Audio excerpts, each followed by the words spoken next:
And we are going to get started.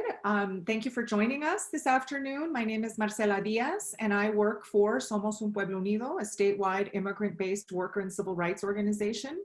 We are joined here today by community organizations and immigrant advocates to highlight a report by New Mexico Voices for Children on the impact of COVID-19 on immigrant communities, particularly impact of immigrant exclusion in federal relief packets on families and the local economy. Some speakers at this press conference will be speaking in English, others in Spanish. There is an interpretation feature at the bottom right-hand side of your screen. It's a little globe. If you press on that, and you can choose your language of preference, Spanish or English, and you will hear the speakers in that language during the whole course of the press conference. If you are bilingual, you will not need to use this feature. Los participantes en esta rueda de prensa estarán presentando su información en inglés y algunos otros en español. Hay un botón abajo al lado derecho de su pantalla, de sus pantallas, donde puedes escoger tu idioma preferido y se escuchará toda la rueda de prensa en ese idioma. Si eres bilingüe, no necesitas usar esta herramienta. Everyone but the speakers will be muted. After the speakers finish, reporters can raise their hand next to their name in the participant list. This is a feature at the bottom of the participant list, and we will unmute you to ask your questions in the order you've raised your hand. Also, we will insert a link in the chat box. I hope Voices can do this for us, to the report. And if you add your emails in the chat box, Voices for Children will be sure to send you a press packet with all the information contained in our press conference today. Somos Un Pueblo Unido, CAFE, from Southern New Mexico, El Centro de Igualdad y Derechos, and Partnership for Community Action in Albuquerque, and Voices for Children have been working together since the beginning of this pandemic to narrow the information gap between government and local immigrant communities, particularly Spanish-speaking communities. We've been doing this with virtual forums, workshops, town halls, roundtables, making sure that families get accurate and timely COVID-19 information from local and state officials. But this flow of information goes both ways. The purpose of this report and the stories it contains is to really help our policymakers, elected officials, and the public at large understand how essential immigrant families are and workers to ensuring the public health and economic security and recovery for all New Mexicans. With that, I'd like to introduce our first speaker from Voices for Children, Amber Whalen, who is the Deputy Director of that organization, to outline the findings of this report, and then we will hear from community members from Las Cruces, from Deming, from Hobbs, Roswell, and from Santa Fe and Albuquerque. And we will also be hearing from Joanna Bencomo, a city council member from Las Cruces, and a member of the finance committee on her council, to talk a little bit about some of the impacts that they have on a city like Las Cruces that has a pretty high percentage of immigrants. With that, I'm going to turn it over to Amber Whalen. Hi, everyone. My name is Amber Whalen. I'm the Deputy Director at New Mexico Voices for Children. And really to start off with, I wanted to share some of the motivation behind this report for us and our partners. And that's that really, as human beings, we all share an overarching goal. We all want what's best for our families and our kids and our communities. And this pandemic has really shown us in the most basic way how connected we are and that we all depend on one another. And we all have an important role to play in the well-being of our communities. And we know that immigrants are an important part of the cultural and economic fabric of those communities in our state, and they're a key part of the workforce that is keeping New Mexico running during these crises. And so you can see there that immigrants are really valued and significant members of our communities. Nearly 200,000 New Mexico residents, 1 in 10, are immigrants. That's even higher in some areas of the state. 19% of residents in Luna County are immigrants, 18% in Doña Ana, 13% in Santa Fe County. And we also know that some residents of our state, some immigrants, don't have full documentation, and that 38,000, about 8% of New Mexico kids have a parent who does not have documentation. But regardless of their status, Our immigrants in our state work, they pay taxes, they create jobs, they spend money in our economy. And despite these major contributions, what we also know is that many immigrant communities in our state have been left out of relief measures at the federal, especially at the federal level, but also at the state level. You can see on the next slide. Now what we're going to jump into is a little bit of the content from the report itself. And so what we start off talking about is some of the major contributions that immigrants in New Mexico make to our economy to make it stronger. Immigrants in New Mexico pay taxes. They pay nearly $1 billion in federal, state, and local taxes every year.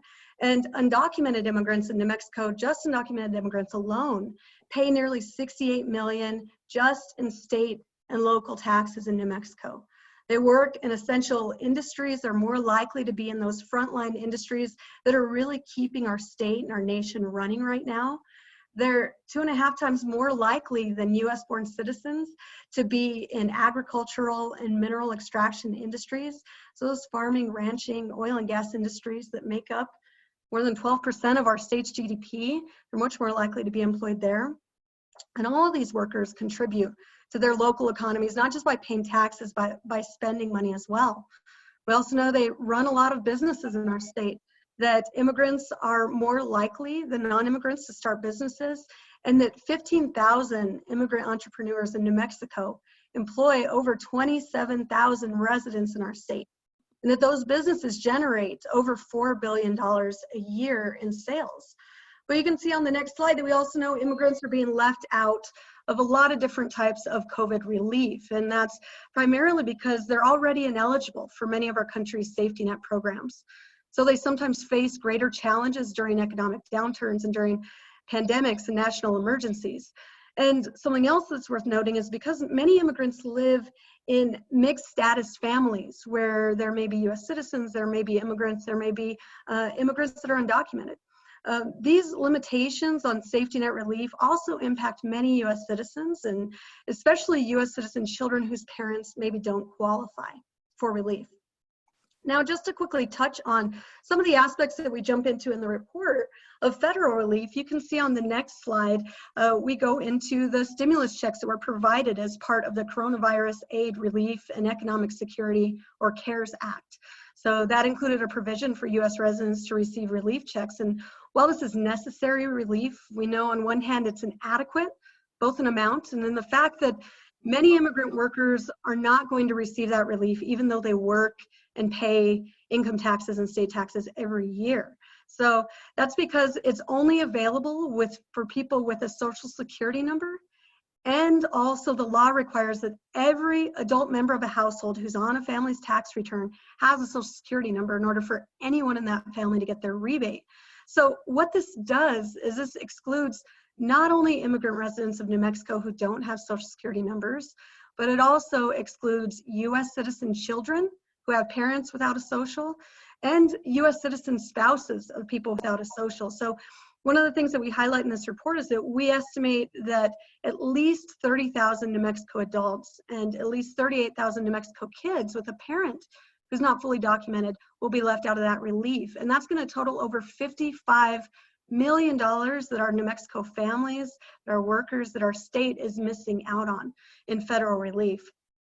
Now on the next slide, we go into unemployment insurance a bit, and we know that New Mexico has been hard hit by unemployment.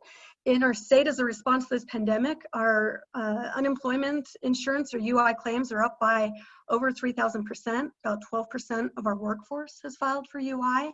Now, the state of New Mexico has taken a number of extra steps to support unemployed workers during this time, but unfortunately, because of federal provisions, many immigrants are going to be left out of this relief because they lack Social Security numbers or work authorization. And so we know that there's at least 16,000 immigrant workers in New Mexico who don't have Social Security numbers, and instead they're paying their taxes using an IRS issued what's called an ITIN, an Individual Taxpayer Identification Number. Now, given what we know are average unemployment rates and projected ones for New Mexico, that means that more than 2,000 New Mexico workers, immigrant workers, are missing out on that federal relief. And that's to the tune of about $950 per worker per week. It's over $2 million per week in unemployment insurance benefits that is not going to unemployed workers in our state. So we know that's a major hit for our families.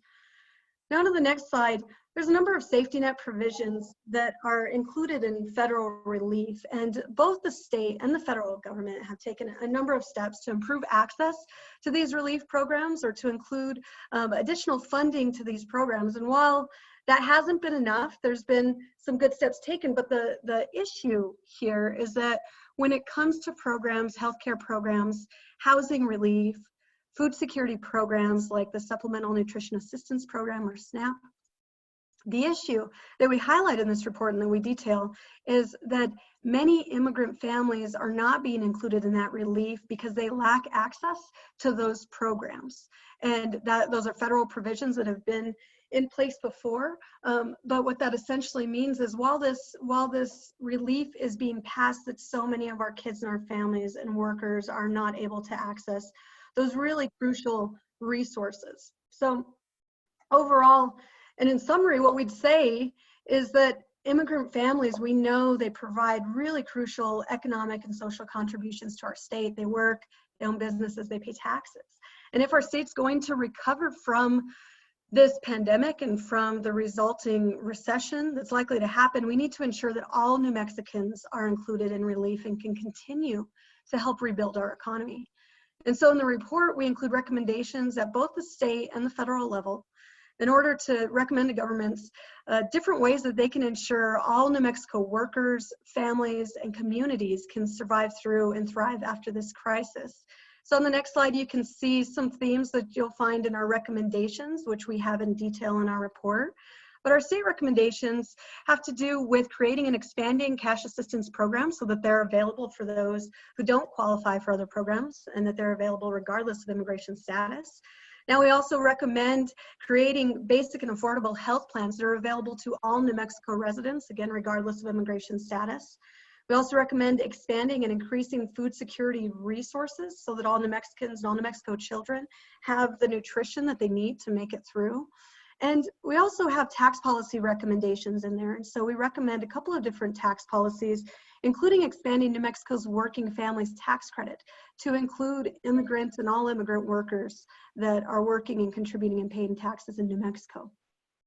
Now, on the federal side, one of our main recommendations is to expand eligibility for those relief checks, for those rebates that Americans are getting all over the country, and to expand that eligibility to include all people on a tax return, everybody in our state and in our nation, regardless of immigration status.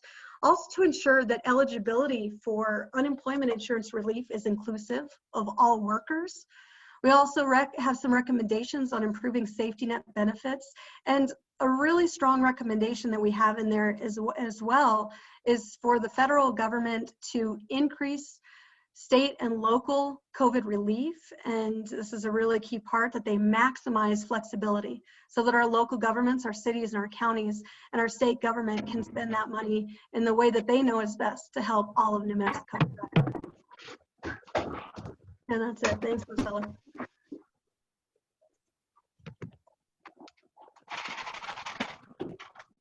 Thank you, Amber. We really appreciate it. Again, for press that joined late, many of these presentations will be in Spanish today, but luckily we have two amazing interpreters, Peter Cattell and Maria Cristina Lopez, who will be doing the interpretation. If you want to hear this in Spanish or in English, your language of preference, you can go to the little globe button on the bottom right-hand side of your screen and decide which language you want to hear it in. If you're bilingual, obviously you don't need to use this option. De nuevo, para las personas que acaban de entrar a esta rueda de prensa, si necesitan interpretación, hay un botón al lado derecho, abajo, donde pueden escoger su idioma de preferencia y puede escuchar toda la rueda de prensa en ese idioma.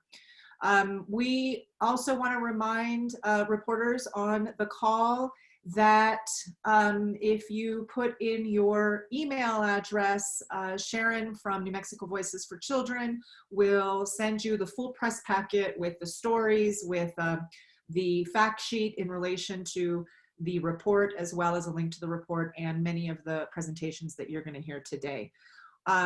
We are going to start with Gladys Saucedo. She is a member of Somos Un Pueblo Unido and lives in Lee County, Hobbs to be exact. Gladys, si quieres dar tu presentación, por favor. Y muy bien, perfecto. Buenas tardes, mi nombre es Gladys Saucedo. Tengo 16 años viviendo aquí en Hobbs. Tengo 3 hijos. Soy miembro de Somos Lee County, grupo afiliado a Somos Un Pueblo Unido. Mi esposo tiene aproximadamente 15 años trabajando en la industria del petróleo, pero con la baja de los precios tiene desde el mes de marzo ya sin trabajo, o sea, ya lo despidieron por completo. Nuestra preocupación es cómo vamos a solventar nuestros gastos este mes de mayo. Si por nuestro estatus migratorio nosotros no calificamos para el desempleo ni para el cheque federal, la ayuda. Y tenemos hijos ciudadanos. Y pues lo más frustrante para nosotros es que nuestro hijo empieza su colegio este otoño y no sabemos cómo vamos a pagar esos gastos. Es muy difícil para familias como la nuestra. Pues gracias a Dios tenemos amigos que nos han ayudado, pero pues no es suficiente. Necesitamos ayuda del gobierno federal y estatal, porque también nosotros pagamos impuestos. Y aportamos bastante a este país, a nuestro estado y a nuestra comunidad. Trabajamos duro para todo eso.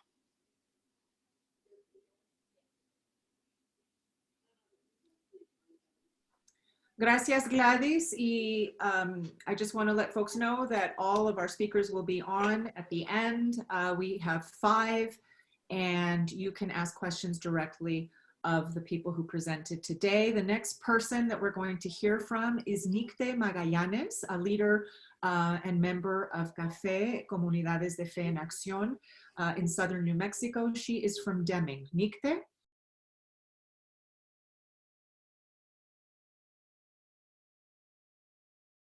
Is it working? Yes, it is.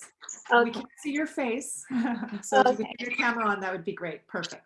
Okay, it's my first Zoom call, I'm sorry. Yes, my name is Nicte. I live here in Deming, New Mexico, in then Luna County.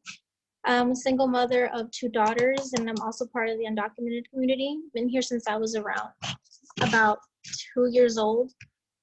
And I'm a leader with CAFE, Comunidades en Acción y Fe. And yeah, being excluded from the stimulus package is very frustrating because we are part of the economy and we do contribute to the economy, and everybody is getting their relief, their $1,200. Plus I do have 2 citizen children, but I didn't qualify for it. So it's been very frustrating, very hard. Thankfully I have my family, because if not, then I don't know what I would do. I used to be a waitress, worked in the restaurant industry, and since well, that's not right now because of the COVID, it's not all the restaurants shut down. I don't qualify for unemployment, and even before COVID, I know that this county had a high percentage of unemployment, so I can't imagine how difficult it would be for people right now. And well, yeah, I hope for the future that the government would take people like me into consideration, that because we live here as well, we are part of the economy, we also need some kind of aid, and hopefully that they will make some changes in regards to that. I know in California they have helped some undocumented people. They have a fund for them, so hopefully New Mexico can do something with that.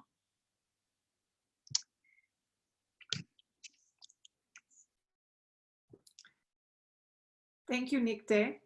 We appreciate your contribution today. The next person that we are going to hear from is Olga Santana. She's a member from El Centro de Igualdad y Derechos, and she is in Albuquerque. Olga, can you please unmute yourself? Sí, ok. Hola, mi nombre es Olga Santana. Yo soy una trabajadora doméstica, esposa y madre de 4 niñas y miembro del Centro de Igualdad y Derechos. Este pasado mes de marzo, yo perdí mi trabajo debido a la pandemia del COVID-19. Durante los últimos 4 años, yo he trabajado como trabajadora doméstica, cuidando de una persona mayor. Me da mucho orgullo proveer mis servicios, ya que no solamente estoy cuidando de las personas más vulnerables en nuestra comunidad, pero también estoy ayudando a sus familias que tal vez no pueden cuidar de sus seres queridos. Nosotros los trabajadores inmigrantes siempre hemos sido esenciales y hemos trabajado duro para no solamente sacar a nuestras familias adelante, sino también a nuestra comunidad. Cuando fui despedida, sabía que iba a ocurrir una inestabilidad financiera para mi familia. Cada semana mi esposo y yo nos preguntamos cómo vamos a pagar la renta y los gastos básicos de nuestra familia. No es justo que paguemos nuestros impuestos, que trabajadores inmigrantes de bajos salarios estén en la primera línea como trabajadores esenciales, como mi esposo, y tengamos hijos ciudadanos y no tengamos acceso al alivio federal. La comunidad inmigrante de bajos recursos somos los más vulnerables y los más afectados. Debemos ser tomados en cuenta. Somos seres humanos y somos parte de esta comunidad.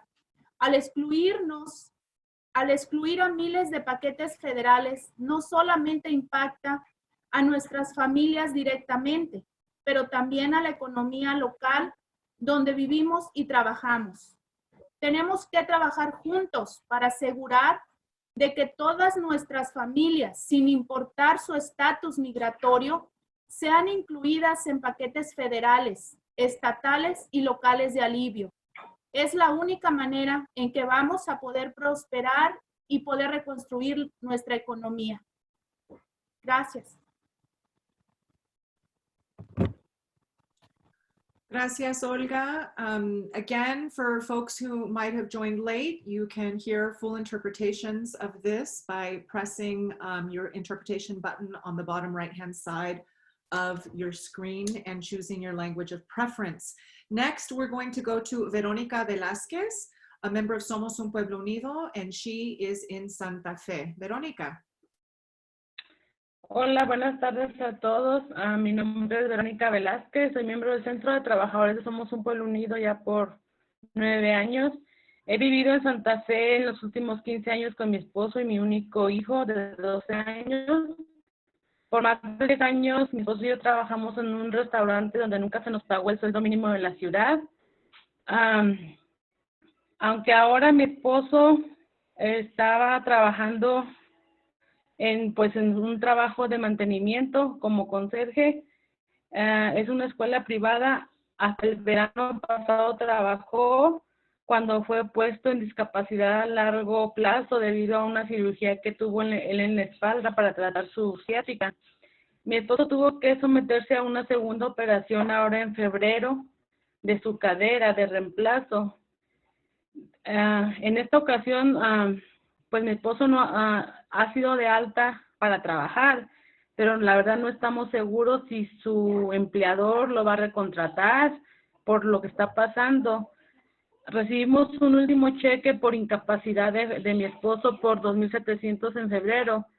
Pues eso fue suficiente para pagar nuestros gastos por los últimos 2 meses. Pues ya se nos terminó. Realmente nosotros hemos estado hasta pidiendo prestado a nuestros amigos porque no ha sido suficiente, más con esto que se atravesó, porque nosotros vivíamos como quien dice al día, no teníamos como un ahorro para sobrevivir de ahí. Entonces eso es lo que nos ha estado tocando hacer, y más ahorita con esta situación es muy difícil. Actualmente yo estoy trabajando en un restaurante de comida rápida, pero mis horas han sido reducidas considerablemente en menos de una semana. Antes tenía 32 horas, ahora solo un día y a veces 6 horas es lo que trabajo. Entonces, perdón, pues sí me preocupo.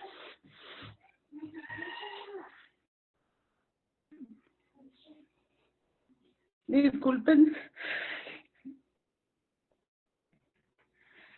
Me he desesperado a veces porque digo, no sé dónde vamos a sacar,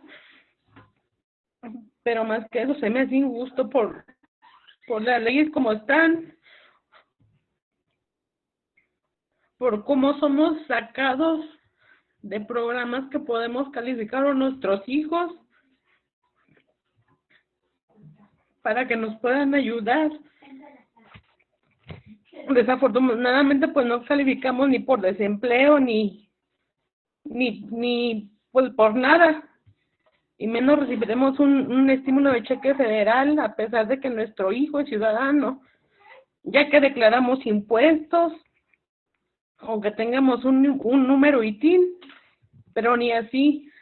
Entonces lo que yo hice fue pedir estampillas, aunque por rumores atrasados decían que no era bueno pedir porque si arreglabas en un futuro te iba a afectar, pero ¿quién va a estar pensando en un futuro si ahorita lo que necesita uno es comer y sacar a nuestro hijo adelante? No quería llorar, la verdad, dije no voy a llorar, pero es muy triste todo lo que nos está pasando y no soy la única, somos muchas. Y la verdad, yo decía, pues, tal vez nuestros hijos califiquen, pero fue muy difícil creer que no recibiríamos el cheque federal ni siquiera para nuestros hijos que son ciudadanos. Y yo digo que es injusto y triste que siempre tengamos que ser rechazados o ser a un lado sin recibir ningún beneficio. Y aunque yo cada sábado voy y me formo a donde dan comida, pues sí puedo recibir comida en algunos lugares, pero siempre estamos pensando en cómo vamos a sacar este mes, el que sigue. Y aunque en muchos lugares digan, te pueden esperar, de nada sirve porque lo que va a pasar es que tus deudas se van a incrementar y entonces vas a estar endeudado. Entonces de nada sirve. Entonces yo creo que es justo que hagan algo para que recibamos alguna ayuda por todo lo que estamos pasando. Gracias y mil disculpas. Gracias, Vero. Agradecemos mucho tu participación. We're going to go next to Maria de Jesus Jaques, who is also a Somos member and lives in Roswell, New Mexico. Can we just be sure that Maria is unmuted, please? Perfecto, María. Procede. Buenas tardes. ¿Sí me escuchan? Sí, Okay. sí te escuchamos. Me llamo María de Jesús Jaques. He vivido aquí en Roswell por 1 año. Soy miembro de la organización Somos un Pueblo Unido. Tengo 2 niños y uno más que está por llegar. Yo llegué a vivir aquí a Nuevo México hace 1 año, después de que yo vivía en Arkansas y ya yo perdí mi trailer debido a las inundaciones que pasaron el año pasado allá. Como ya no calificamos tampoco para ninguna ayuda por desastre natural, pues tuvimos que emigrar aquí con unos conocidos que teníamos. Ahorita mi esposo trabaja en una lechería como leñador. Antes de todo esto, pues él trabajaba sus horas normal, que eran 70 horas por semana, ganando 11 por hora. Ahora le redujeron sus horas y sus días, ahora solamente está trabajando 24 horas por semana. Tenemos muchos gastos, ya que no recibo ninguna ayuda, ni estampillas ni nada, mis hijos no son de aquí. Incluyendo ahorita pues mi seguro, estoy pagando un seguro para poder atender mi embarazo. Yo ahorita estoy vendiendo pan y empanadas con otra amiga para poder traer otro poco de dinero extra en la casa, porque pues va a ser muy difícil el futuro pedir prestado. Por lo mismo, ya que no calificamos para ningún tipo de ayuda ni los cheques de estímulo.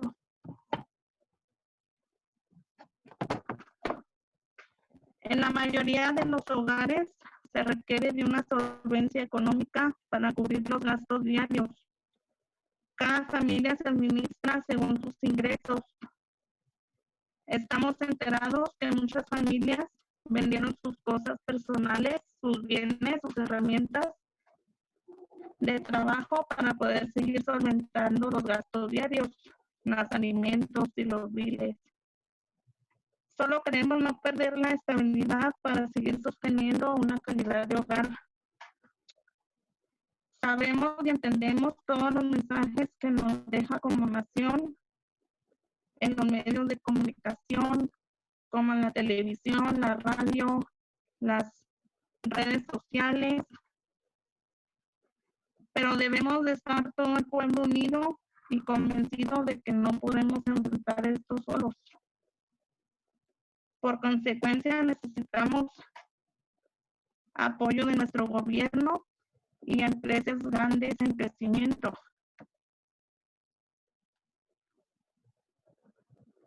Exigimos que nuestros líderes busquen estrategias para ayudar a todas nuestras familias que no podemos aplicar para el apoyo que brindó el gobierno, porque estoy segura de lo importante que somos para el desarrollo federal y económico del Estado de Nuevo México. Hacemos conciencia y sabemos que la gran parte de nuestros ingresos se distribuyen en impuestos y pagos de servicios personales, alimentos, etc. Gracias.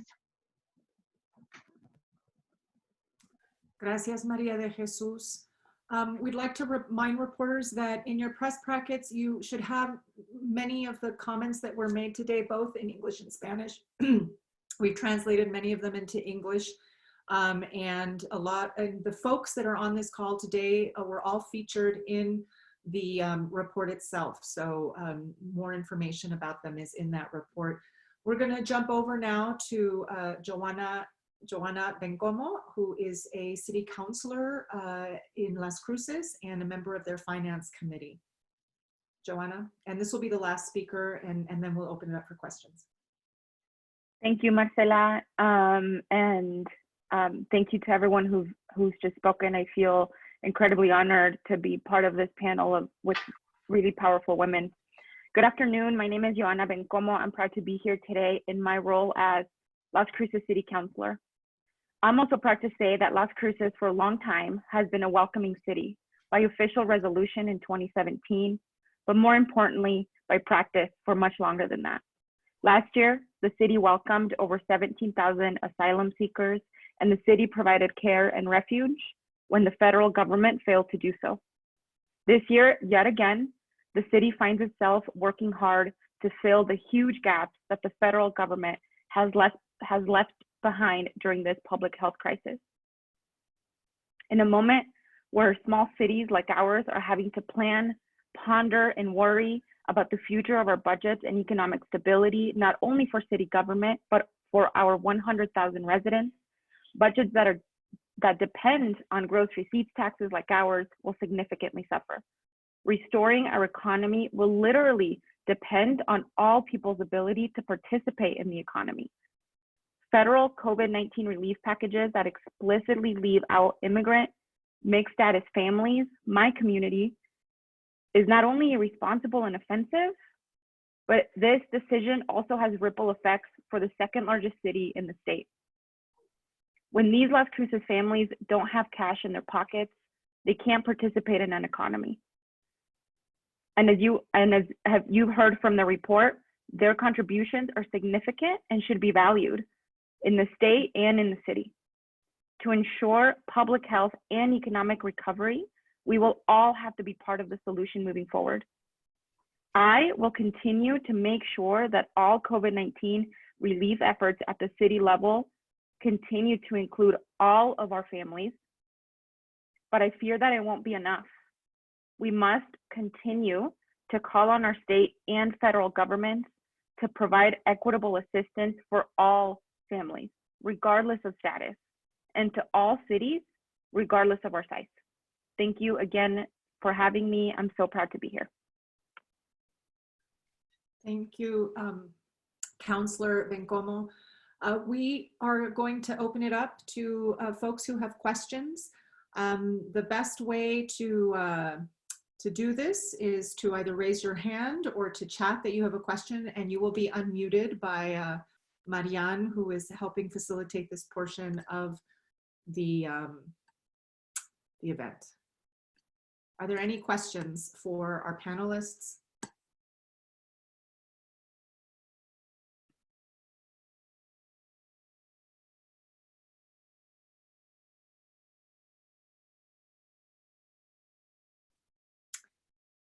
So Jessica Dyer has a question. Can we make sure she's unmuted? And can you let us know what your... I'm with the Albuquerque Journal. Can you hear me? Yes, we can. Thank you, Jessica. Go ahead. So my question to the organizations, New Mexico Voices for Children in particular, is have you approached the governor or her administration with your recommendations, and what was the feedback?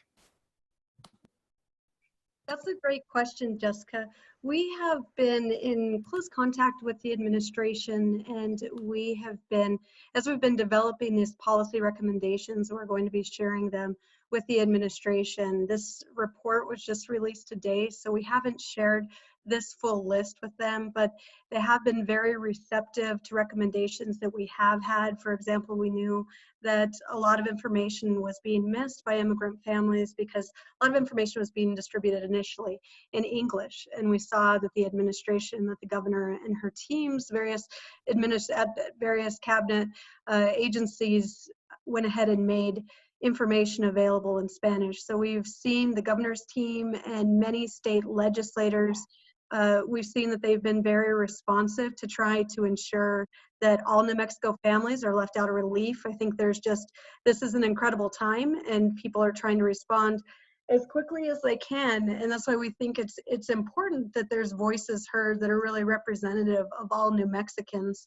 in providing these recommendations. So we're hoping that the administration will be receptive to the state recommendations that we have in the report.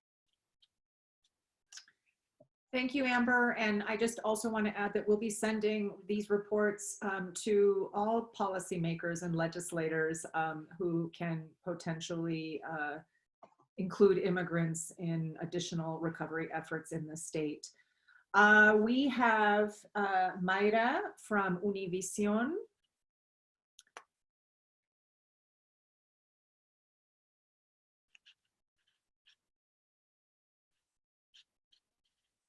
Buenas tardes, ¿me pueden escuchar? Sí. Gracias, sí.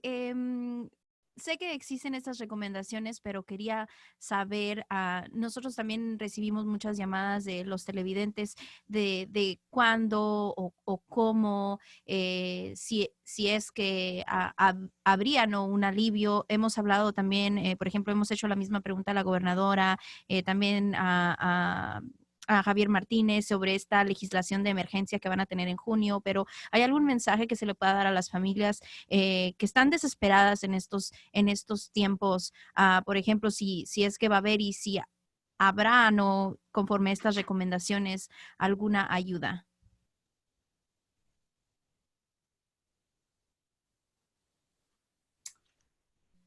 I'm going to ask maybe Joanna to respond. If that's okay. No? Amber?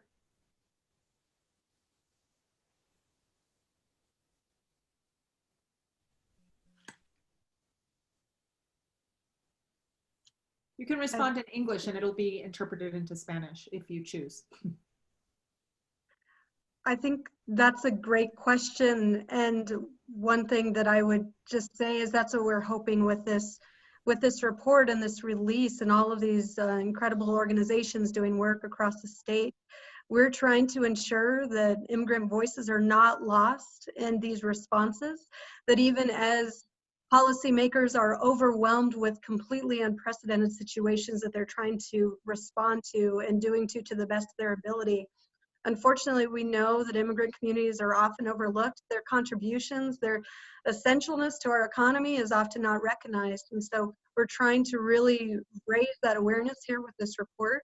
We're trying to ensure that they are not forgotten in these conversations, that their contributions are recognized, and that they are included in all relief immediately, because we know that so many New Mexico families are facing huge challenges now. And if we don't address what's happening with those families and within our communities, then our community and our state, we're not going to be able to survive through this crisis, and we're not going to be able to thrive after it. Sí quiero agregar algo, Marcela. Voy a responder en español porque preguntó la pregunta en español. Puedo hablar específicamente del alivio en las cruces para familias que están aquí en la ciudad, inmigrantes, estatus mixto, todo lo que hemos, el paquete que hemos sacado aquí en las cruces es incluso a todos.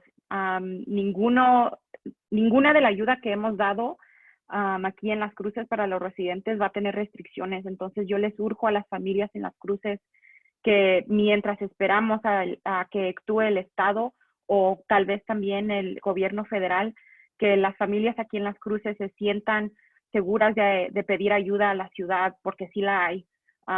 No puedo hablar por mis colegas en otras partes del estado, pero tan siquiera aquí en las cruces sí les urjo a familias inmigrantes que busquen ayuda de la ciudad, porque sí la va a haber.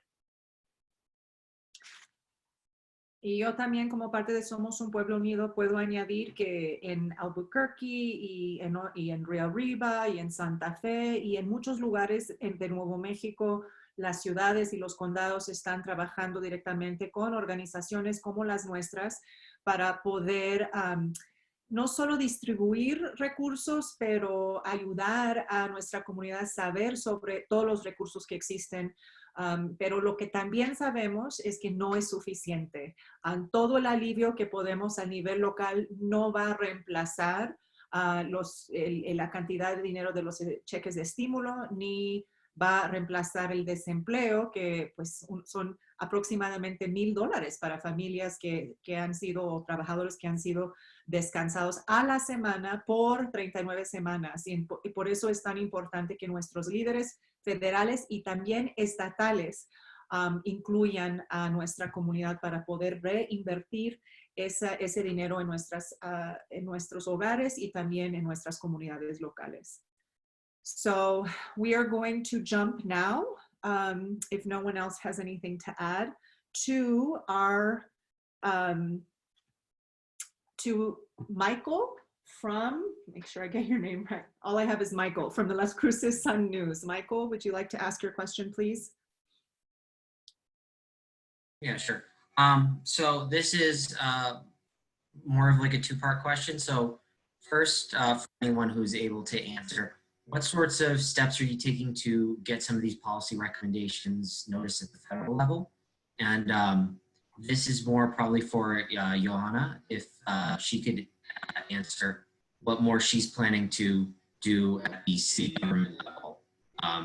Because I know that there's a lot of kind of boundaries, between the anti-donation clause and what the city's allowed to do to help immigrants. So what do you think you're going to be doing moving forward with that? Thanks, Michael. Yeah, I mean, this is definitely something that I've been thinking about more and more.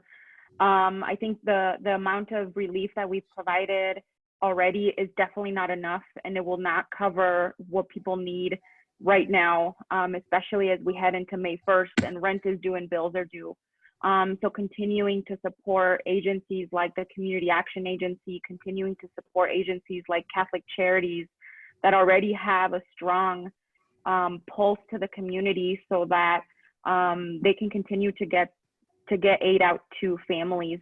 And I'm going to encourage that our mayor and the rest of the council continue to push the federal government and our federal delegation so that any funding that comes from a federal aid package is unrestricted. We know what's best for our community, and the federal government should allow us to spend whatever that money looks like, to spend it on our constituents the way that we see best fit. So I will continue to push on the delegation to ensure that, but number one, the 500,000 population restriction is taken out, right? That only qualifies one city in the state. So to ensure that Las Cruces gets some aid, some unrestricted aid, quickly.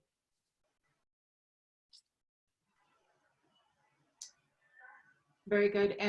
And you know, our organizations, Michael, have been working together again to narrow that information gap, that two-way information gap, and we're doing roundtables with our federal delegation. We're engaging our members. We're engaging our allies.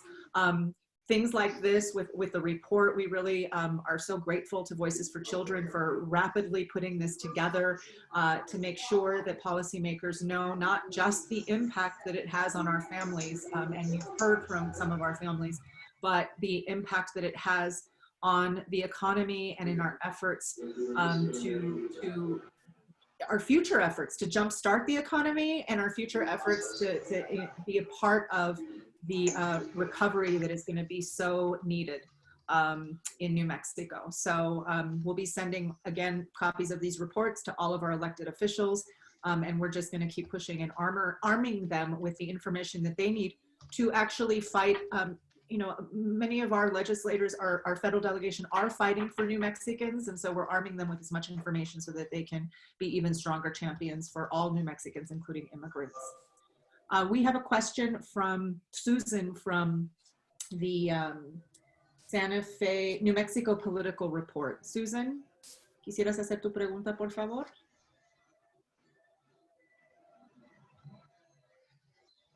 Can you hear me? Okay, thank you.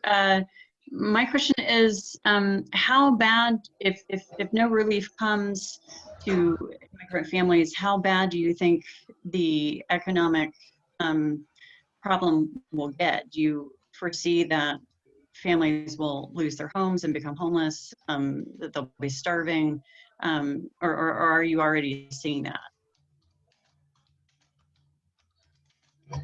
Hi, Susan. Thanks for that question. And I think it's a great one because it really highlights how dire and how important this situation is.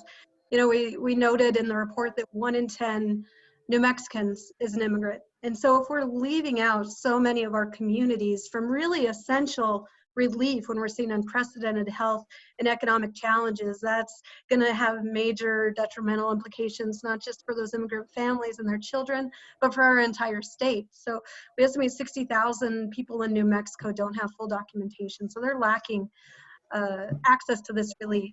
Nearly 40,000 New Mexico kids who have parents that may not be able to receive this relief. And so we know that this will likely, if not addressed, that this will lead to homelessness. This will lead to hunger. This will lead to children, even when they go back to school, not being able to go to school when they, having food in their bellies. They're not going to be prepared to learn. We may have immigrant-owned businesses who go out of business because their families can't access that relief. That means more jobs lost, more families hurting. Going into this crisis, we were already ranked near the bottom in many indicators. A near worst rate of poverty among workers in the country. 1/4 of the kids in New Mexico experience food insecurity. And all of these challenges are even higher often for immigrant communities who often don't have access to the same opportunities that other residents of our state do. So we had huge challenges. We're facing unprecedented ones. And if we don't address immigrant families, all New Mexico families, workers, communities, businesses in this relief, we're going to see dire circumstances for our state. And it's going to take that much longer for us to recover from this health and economic crisis.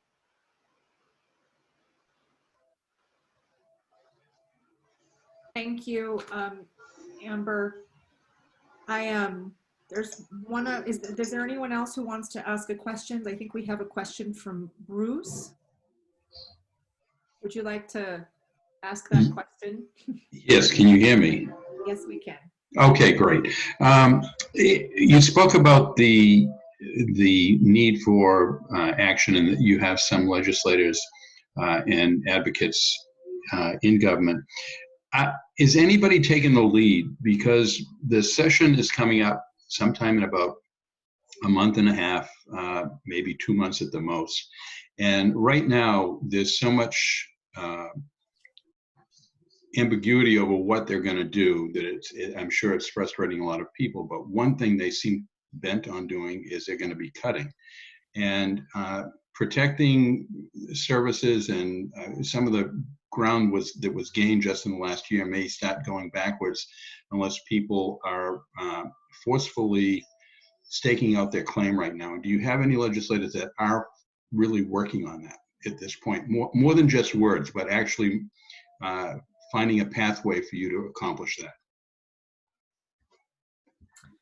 So, although not an original speaker, we have a representative, New Mexico representative from Bernalillo and Albuquerque, Representative Javier Martinez, who has been a part of this effort and is graciously willing to speak out in regards to this question. Can you make sure that you unmute yourself, Representative Martinez? Yes, thank you, Marcela, and thank you for the question, Bruce. Indeed, we are headed into the special session sometime in June. Part of the reason why we're waiting until June, other than obviously the pandemic, is to have a full understanding of what's coming in terms of federal funds to the state. Given that situation, we feel fairly comfortable that there's going to be enough funding to, at the very least, offset some of the shortfalls that we're going to face in fiscal year 21. Now, to your question, yes, there are a number of legislators, myself included, that are committed to not going into a special session solely for the purposes of imposing austerity on our state budget and on government services. You are absolutely right. We've made tremendous gains over the last couple of years in things like public education, early childhood, healthcare. There's commitment in the House of Representatives to ensure that we don't go back to the austerity of the previous administration. We also have every indication from the executive that, in fact, they're going to be working with us to come up with creative ways to ensure that we balance the budget, but not on the backs of the working class, not on the backs of working families, not on the backs of undocumented workers. Specific to this conversation, I can tell you, Bruce, that there's a number of us working on some policy ideas to help provide some support and relief to undocumented workers. Undocumented workers are part of the backbone of our economy here in the state, as you heard on this press conference. We have workers in the oil fields, in the dairy industry, in agriculture, in the service industry in Santa Fe. We have to do something, and the archaic, cruel rules of the past that are haunting us right now will no longer be acceptable to us here in the state. Undocumented workers cannot get unemployment benefits. Even if they've spent 30 years working, they cannot access food assistance. They cannot access healthcare. There are thousands of New Mexico children right now going to bed hungry because the federal government has completely ignored them. So we have some big plans, and we're going to be pushing really hard, not just during the special session, but come the regular session in January and beyond. It's a new day here in New Mexico for undocumented people. I'd also just point you, Bruce, to the report's recommendations and what Amber had sort of spelled out about some of the additional policy proposals. There are already tax credits, for instance, for low-income workers that are in place, but that exclude, like the Working Families Tax Credit, immigrants who use their ITINs to pay their taxes. And so part of our set of strategies and policies is, what is already there in existence. Let's just make sure that we're not discriminating against immigrant taxpayers because of their national origin. And so making sure that we are as inclusive as possible with the current policies and the current funds and tax credits that are available. Did you have a follow-up question, Bruce, that you wanted to ask? Yes, just briefly, probably to the representative. Thank you for answering that question. It was very helpful. One of the things I saw creep into some of the dialogue, I believe it was today or yesterday, but it was from the rather powerful chairwoman of the House Appropriations and Finance Committee, in which she used a phrase which sent a shudder up my spine, having seen what happened several years ago. But she said, we're going to have to start sweeping again. And that's one of the concerns that I have, that there's a certain mentality from folks who are in powerful positions that they have to rescue everybody by cutting. And I do understand there needs to be some balance, but that's the concern that I have. Marcella just pointed out something very important, which is dealing with tax credits and the like. But do you see any potential attack coming without it being necessarily mean-spirited, but just because it's an old school approach? Please unmute yourself, Representative Martinez. Bruce, I can tell you that you know, I have a lot of respect for the chairwoman. I've worked closely with her in the past. I think that there is a lot of capital outlay money on the table for projects that have been stalled for years that we can sweep with minimal impact to people. These are projects that are not underway. Their money is sitting in a bank. So number one. Number two, there's a lot of money we're leaving on the table through the tax code. We're looking at, I'm looking at as the incoming chair of the tax committee, rolling back the personal income tax rates to pre-2003 levels to bring progressivity back into the code. I'm going to be looking at rolling back the 2013 corporate tax rate cut, which quite frankly, in my 6 years in the legislature, no one, including the great analyst at the LFC, can show me that tax cut actually worked. In fact, we're seeing the opposite now. Big box stores are booming because those are the only places where we can shop. Capital gains, that's another place where we should be looking for money because the money's on the table. This is money that's exiting our economy before it even gets here. And then last, but certainly not least, gross receipts tax reform. The notion that we have this sandbox to play in, and that is the sandbox that we will stay in, is not going to cut it. Not now, not today, not with this legislature. And I know I speak for many of my colleagues when I say that. So. Thank you. Thank you for the opportunity. I know I wasn't supposed to speak, but always happy to jump in. And we're going to throw it back to Amber, who can speak to the immigrant angle on this. Amber.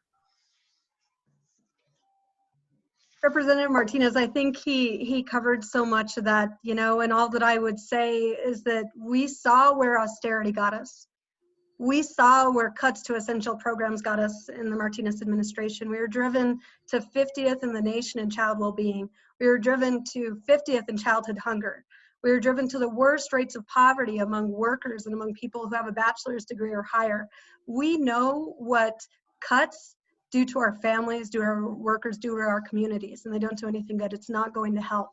What we need to do right now is invest in our people. We saw where those tax cuts in 2003 and 2013 that Representative Martinez mentioned, we saw where those got us. Those led to $1 billion less every year in essential revenues that could have supported programs for our families and for our kids. You know, if we really want to survive through and thrive after this crisis, We need to ensure that all New Mexico families, including all immigrants in our state, have the opportunity to thrive, that immigrant children have the opportunity to go to New Mexico schools and read well and graduate and stay in our state and contribute to our economies just like their parents are. We need to make sure that all of our relief efforts are inclusive of families, and austerity will not get us there. Well, it looks like we don't have anyone else in the queue for questions.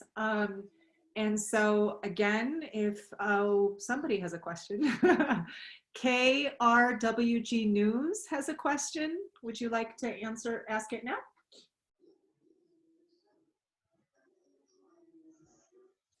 Please unmute yourself.